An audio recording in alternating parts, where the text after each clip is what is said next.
Welcome to the Creating Wealth and Wellness podcast.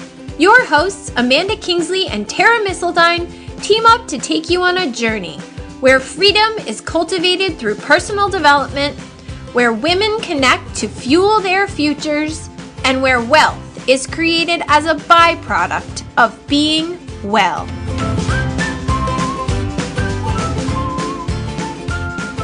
Welcome back to Creating Wealth and Wellness. Hi, I like that intro. Can you do that one every week? Maybe I should create. No, seriously, I really do. Melody every time. I like that one. Okay, but seriously, we are back. The Creating Wealth and Wellness podcast with me, Tara Misseldine, and Amanda Kingsley, who I'm so excited that I get to see you now while we are doing our Zoom recordings. It's really fun. It has such a different quality to me to actually look at your face while we're talking versus just hearing audio. Yeah, very funny. This is going to be the one we choose to put the video up on YouTube.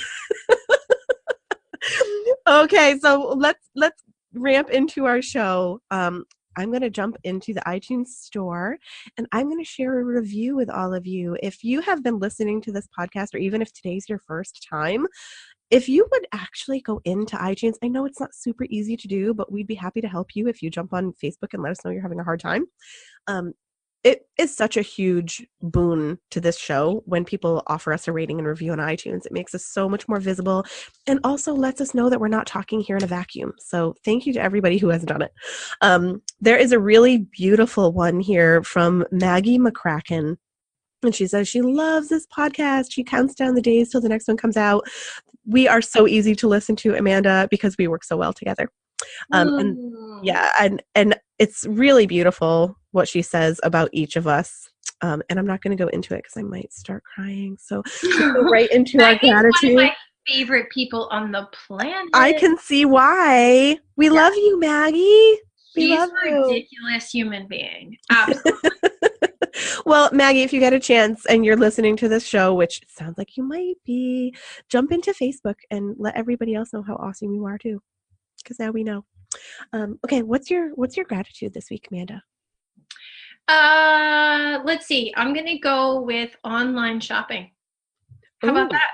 We have kind of a theme coming up with our gratitudes today. All the local people are cursing me. Shop local, shop local, shop local. Well, I gotta say, I'm a big fan of the online shopping. Mm-hmm. Yesterday, I got in a pair of skis. How cool is that? That's amazing. I ordered a pair of skis and they showed up in a big box. I was like, this is awesome because you know what? I want to ski with my kids. I'm not a massive skier. I don't need super fancy equipment, but I want to be out on the mountain with my kids. I have really old equipment and I don't have time to go to a ski shop and manage the whole negotiating and finding the best deal and knowing what I want. And I was like, bam, click, order, skis at my door. Yes. Now I can ski with my kids. So yeah, that's my, sorry, local shoppers. I do as the best I can when I can to support them, but I also love online shopping. Yes, there may be very few things that either you or I is a purist about. Yeah. We do what we can, and then we also get skis in the mail, and that's okay. That's right. Okay, so my gratitude today is kind of in a similar vein, but mine is YouTube. Because nice. I have learned. It is such a treasure trove of learning for me. I totally love it. I love it so much more than social media. If I have time to blow, I'm going to learn how to make a better sourdough loaf or how to create my own DIY fish scale concrete tiles for my future conservatory. You name it, I have learned to do everything on YouTube. And I just love it. I'm so grateful that technology has come to that place of that kind of creative knowledge sharing that now I don't have to wait for somebody else to be so good at something that they get a book published about it that I have to try to find at Barnes & Noble. I can just literally do a 2-second search and learn anything I want. And that just feels so empowering to me. It's pretty cool. And as a parent, it is another one of those blessings and curses, right? But multiple times my kids have said to me, how do I and I will literally say, let's find a video on YouTube. Mhm. And That's so they're guaranteed to be one. so cool. Now, it's also a death trap for children in many, many ways. Yes, But Aria doesn't use YouTube anymore on her own. She even says, like, what happens if you watch YouTube on your own? She's like, I watch Bad Baby and it rots my brain. So she does not watch YouTube anymore on phones or devices. Funny. It's forbidden. All right. Topic time? Yes. Okay. So today we are going to be talking about something that's pretty near and dear to my heart, and that is volunteering. Love So it. it is a huge topic. So I'm interested to see which little niche of it we dive into today. But you're the one that actually suggested that we talk about it today. So what's most top of mind for you regarding volunteering? Well, this week, let's see, today is Friday, and this week on Tuesday, I have been meaning to volunteer for this program at my kids' school for years, like at least 2 years. After school program, parents volunteer to run a workshop. They define all the, like, whatever they want it to be, how many kids and what the cost is and yada yada. And I just, every time it comes into the school folder, I'm like, I gotta do that. I gotta do that. I gotta do that. Well, I did it. And so my first class of a 6-week series this time was on Tuesday. And it felt so, and it was in the middle of a really busy, and it's a tricky word to use, but a really busy, jam-packed day. And it felt so good. It didn't feel like a burden. It felt like I was giving back. It felt like I was working with my community. It just felt so good. The after school club was called Random Acts of Kindness. So I have a group of 5th grade girls, and we mapped out our random acts of kindness for the community, and watching them light up about it. So, like, I chose something that was important to me, my kids' school. And then within that, I chose something that was important to me, which was like a message I want to spread to children in their community. And so that makes volunteering not a burden, right? It's not like if I had volunteered to run the wrapping paper fundraiser, I'd be cursing myself, right? Because it's not something that's important to me. It's not something I want to do. And then volunteering suddenly becomes like less valuable because I'm really just checking it off the list. Like, I don't actually want to do it. Right. And so that to me is one of the keys of like volunteering, right? It's like honing in on what you love and what you're good at and finding a way to be of service in your tribe. Right. So there is something that has kind of surfaced for me as an angle that I want to talk about here. And that is the sort of preconception that a lot of people have that it's not volunteering unless it's altruistic. And I do not subscribe to that belief. Like, I don't think that it doesn't count if there is a payoff for you. And I mean, obviously not like a financial thing, because then it's not volunteering, but every single thing, and this speaks very, very closely to what you're talking about. But I have done so much volunteering. And as a matter of fact, it was almost maybe an addiction that I had to really redefine what my capacities were, especially once I had Aria. Because, I was like a 70, 80 hour a week entrepreneur, and a lot of that was revenue generating work for my businesses, and a lot was actually engaging. I was serving on like 7 different boards and committees. So that meant that I was out at meetings all the time. And sometimes they were kind of like emotionally and intellectually demanding. And there's always been a huge payoff for me to be included in that kind of work. And the payoff is that it's very validating when I feel like my ideas are useful, or that I get to help shape the mission or the productivity of something that I care about.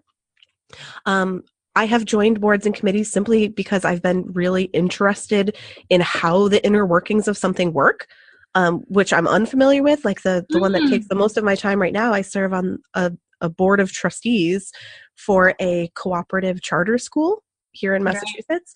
And I took on an extra year, so I'm closing in on my 3rd anniversary of serving on this board of trustees. And last year, they also sort of elected me to be the chair and president of the governance committee. And I had no idea how anything about charter schools worked prior to joining this board. And I was very, very intrigued because when I joined it, I was a brand new mom. And I'm like, oh, I would love to know a little bit more about the education system and the inner workings of it's a cooperative charter school, but it's a public charter school. So there's sort of like multiple layers on top of public schooling. And now I get to know like all of the inner behind the scenes workings of the public school and the charter school system. So it's been super cool. And that payoff has been worth it to me in terms of relationships that I have built through volunteering, because people who volunteer, and I'm not to say this like not narcissistically, but it's a certain caliber of person who will give of themselves like that. And so it makes you feel great. And there's nothing wrong with that. You meet awesome people, and there's definitely nothing wrong with that. You learn really awesome things, and there's certainly nothing wrong with that. So but I have had people kind of share this concept with me that like they're not appreciating their own volunteer service because they got something out of it. So it's almost like they minimize it. And I think that's so backwards. I think that so backwards. I agree completely. Yeah. Like it makes me physically uncomfortable. Right. And I mean, it speaks to a deeper, a systemic problem with our own self-worth and the way we value our own contribution in the world and what we bring to the table, I think. But it's not uncommon, Wow. It's not uncommon. Yeah. See, that's something that never would have come to mind for me. Ever, ever, ever. So I'm so glad you brought it up. It's really fascinating. And it's that similar to the concept of like, if there's no sacrifice, if you're not working really hard for it, you don't deserve it. Like somehow you didn't earn it if you didn't have to like put blood, sweat, and tears and stuff into it. Yeah, really interesting stuff that brings up. Yeah, totally. Yeah, so that's an interesting angle that came up for me today. And what is this? What's it for those people who really feel like a diehard truth in that, and that it has to be this unselfish act? What is that serving in them, right? Like what that believing that truth, what is it serving in them? I'd just be so curious to have that conversation with somebody. Yeah. I think it works on when someone's kind of deciding whether or not to offer their volunteer service, and also in reflection back on volunteer service, because this is most memorable to me in certain conversations that I had with people when I won this kind of prestigious it wasn't even an entrepreneurial award. It was like a local leadership award. It's called 40 Under 40. And there were comments. I got the impression that, in order to win that award and even be nominated, you have to be at a certain level of like civic and volunteer service. So every single person who wins that award serves on multiple committees and boards of nonprofits. And so that kind of volunteer service is sort of a prerequisite for that kind of recognition. And I thought it was interesting that it seemed to like, oh, well, now that I've won this award because I was involved in all of that volunteer service, it's like now I have been paid for my volunteer service, and it was sort of a means to an end, and like this weird level of like subconscious dismissive guilt or something that like, oh, well, I didn't really volunteer because I got paid with the recognition of winning this award, So it was like this really interesting dynamic. Yeah, it was a little bit weird. And just more interesting than weird, I would say.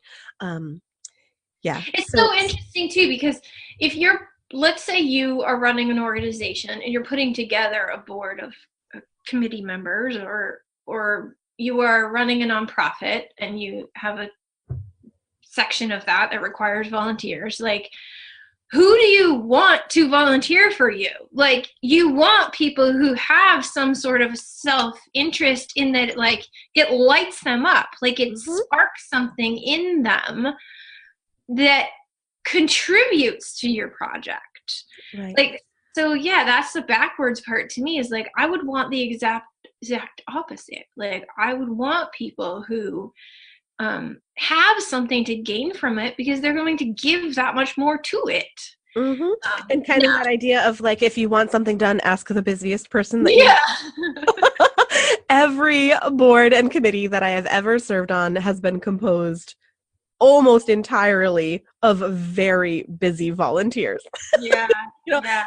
People with like an enormous amount of extra time on their hands tend not to actually be the ones that are volunteering to move the world forward. Right. So I also find that really interesting. So I'm curious if we can leave listeners with some tools for deciding whether or not to volunteer for something. Cool. Yeah. Like, what are some of the things you would ask of yourself or process when making a decision? Because like, and that came to me because you said the busiest people always get asked to serve. And I've definitely been asked to serve things that I have ultimately said, no way, this is not the right project for me. But how do we make that decision? How do our listeners make that decision when asked to participate in projects, or when seeking out volunteer? Yeah, so I have a few that spring immediately to mind, and one is to be realistic about what your capacity is. You know, don't overstretch yourself, because there's actually, it's more destructive to take on a role that you suddenly have to give up and then leave a group scrambling to replace your value. That's way worse than saying no and allowing someone else to step in from the beginning. Let's see. Also, ask questions of the people who are already involved. You know, it might be a 2-hour board meeting, but then what are the other additional requirements or guidelines that are, you know, asked of everyone that serves on the board? Is there, you also get encouraged to serve on an additional committee within the board, so that's going to add another 2 hours, and then like several hours of weekly homework and huge email threads. Like, just try to get as crystal clear about what the expectations are of that service.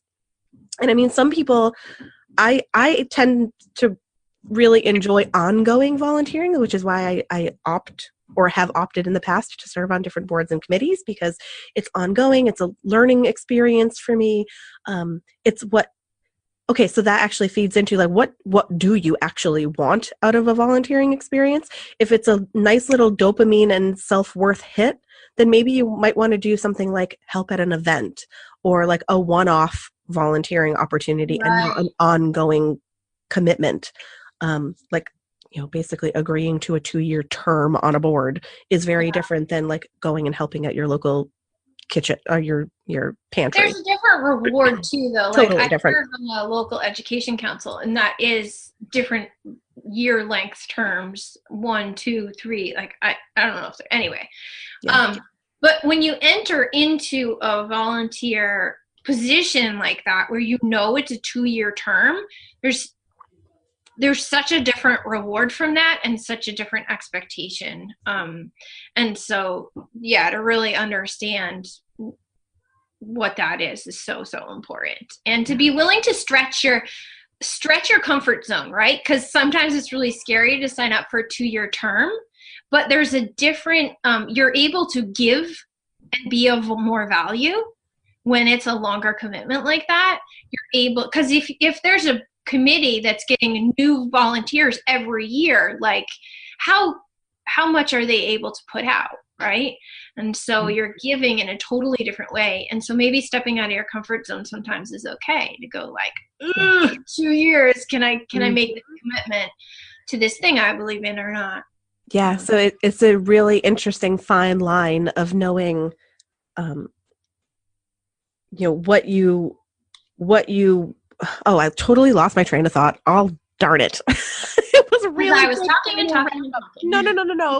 It wasn't that. Was because I looked down at my notes of the show.